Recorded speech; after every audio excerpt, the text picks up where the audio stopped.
I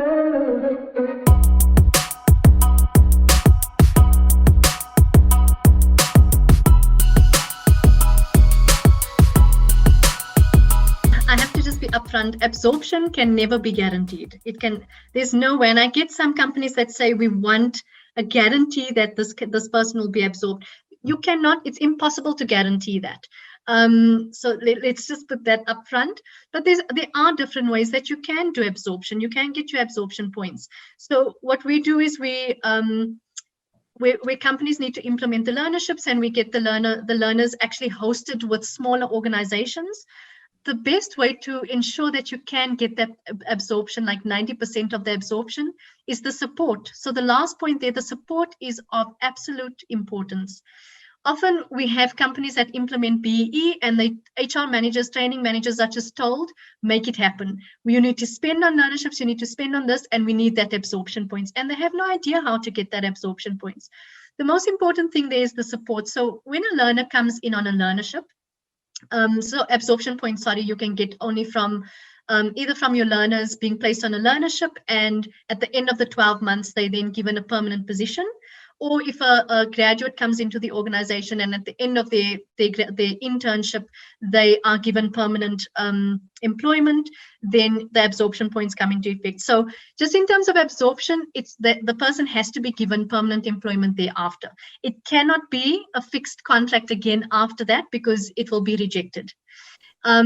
Before last year, the BE side, they were allowing that. They were also allowing you absorption points if you progressed a learner from an NQF level 4 to an NQF level 5 in the following year. It is no longer that. Absorption is only if the person gets permanent employment at the end of their qualification. So support is vital, because if you're at least having support sessions, so touching base with the learner once a month, just to check that they're on track. They're on track with their academic side. They're on track with the practical component they have to be exposed to within the organization. The environment is suitable for them. Just doing these check-ins, it's easier for an HR manager or training manager to pick up if there's a red flag. So in the third month, if there's a challenge, you're able to pick that up, because the learner might then inform you of any issue.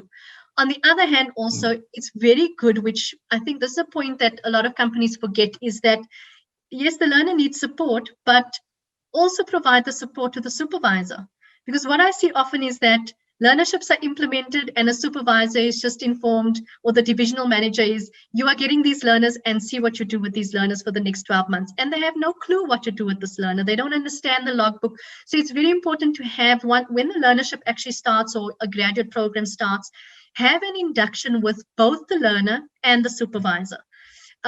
We also have workshops where we actually integrate the learner with the team, because it's important for the other colleagues within that particular division where the learner is going to be placed, that they understand what is the role of this learner that's being placed there, and the support is provided. I think also, when you've got all of those things in place and you're providing the support and you're checking up on the learner and you're checking up on the supervisor, the rate of absorption at the end is much higher.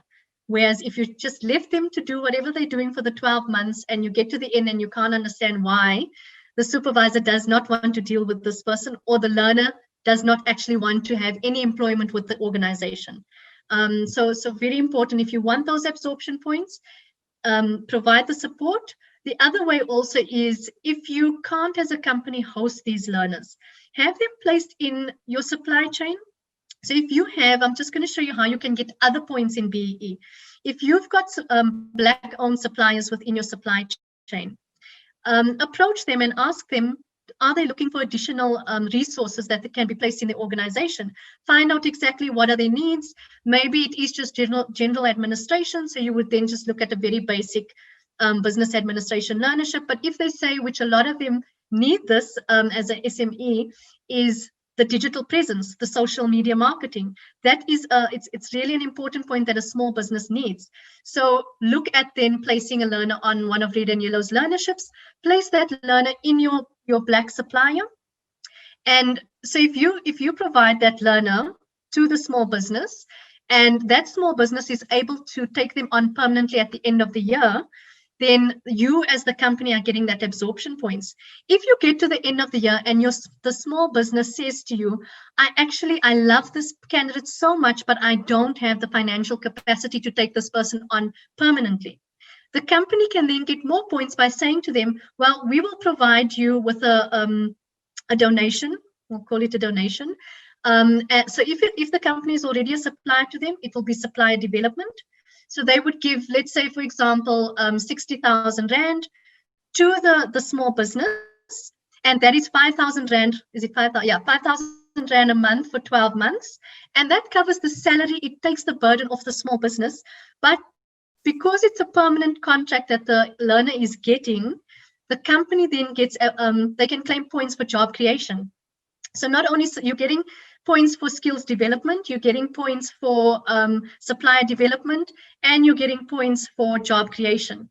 So after that 12 months, that small business must definitely be able to pay the salary in year 2. Actually year 3, because the first year is the learnership. The second year is you giving them that donation. The third year, they should be able to pay that salary of that learner. So that's actually how you can basically get points within the BEE space, by simply implementing your skills development in a creative way. And everything is above board. Getting good learners in at the beginning gives you the best chance of getting good learners out. And good learners out means better chance of absorption. So paying as much attention to recruitment as possible, because it really does make a difference. They're with you for a long time. They benefit you next year if you can get the absorption. And then the other thing is, and it's that same point of the quality of the candidate that comes out, is putting them on top quality learnerships, like putting them on NQ, putting someone on an NQF level 3 business administration that doesn't really lead them in a direction. It's not a bad thing, but it makes it more difficult when there's not more high in demand skills, or the learnership quality isn't there, that the person doesn't come out being highly employable. So, I mean, my 2 things are top quality learnership students in, but then also is the learnership that they go on. It's probably, if absorption points are very important, it's probably worth spending a little bit extra to put them on a top quality program.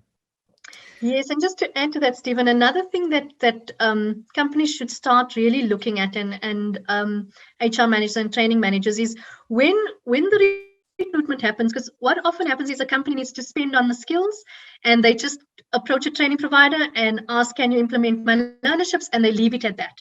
It's very important that you go through the recruitment of screening the CVs, and then also being part of the interview process. Also look at having assessments done. Is this person, do they have the acumen and the skills, the personality that's a fit for the division that they will be going into? Having these assessments, you can spend on them, so you might not be able to, if you spend on it and it's not training. But if you have a training provider, so what we do is we actually bring specialists that run all of these different types of assessments, and that forms part of the cost of the learnership. So, there's different ways to skin the cat and to claim that spend. So if it forms part of the learnership cost, then it's that full spend can be claimed. If you're running assessments completely independently of the learnership cost, then you're going to struggle a bit to be able to claim that spend, because it's not seen as training. So important to include assessments. Assessments really determine good candidates, and like you said, good candidates in, good candidates out.